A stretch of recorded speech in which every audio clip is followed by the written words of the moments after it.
દાહોદ લોકસભા બેઠકના ઉમેદવાર જસવંતસિંહ ભાભોરના સમર્થનમાં મુખ્યમંત્રી ભૂપેન્દ્ર પટેલે ફતેપુરા ખાતે વિજય વિશ્વાસ સંમેલનને સંબોધી કાર્યકરો સાથે બેઠક યોજી હતી।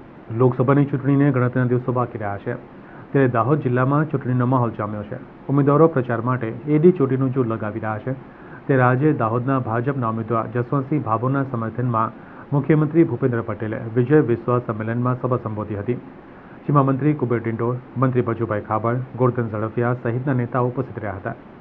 મુખ્યમંત્રીએ પ્રજાલક્ષી સરકારની અનેક યોજનાઓ વિશે વાત કરી આ વખતે ભાજપને જંગી બહુમતીથી વિજેતા બનાવવા માટે આહવાન કર્યું હતું અને ફરી ત્રીજી વખત ભાજપની સરકાર બનશે અને નરેન્દ્ર મોદી ત્રીજી વખત વડાપ્રધાન બનશે તેવો દાવો કર્યો હતો।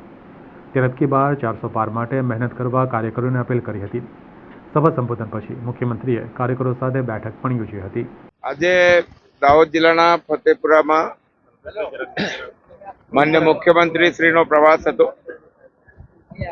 આ વિધાનસભાના કાર્યકર્તા શુભેચ્છકોની સભા અને પછી એક મુખ્ય કાર્યકર્તાઓ સાથેની બેઠક, એવી રીતે મુખ્યમંત્રી શ્રીનો પ્રવાસ આખા ગુજરાતમાં ચાલી રહ્યો છે। પ્રદેશ પ્રમુખ શ્રીનો પ્રવાસ ચાલી રહ્યો છે અને અત્યારે આ પ્રવાસો લગભગ બધા જિલ્લા મુખ્યમંત્રી શ્રી અને પ્રદેશ પ્રમુખ કવર કરી રહ્યા છે।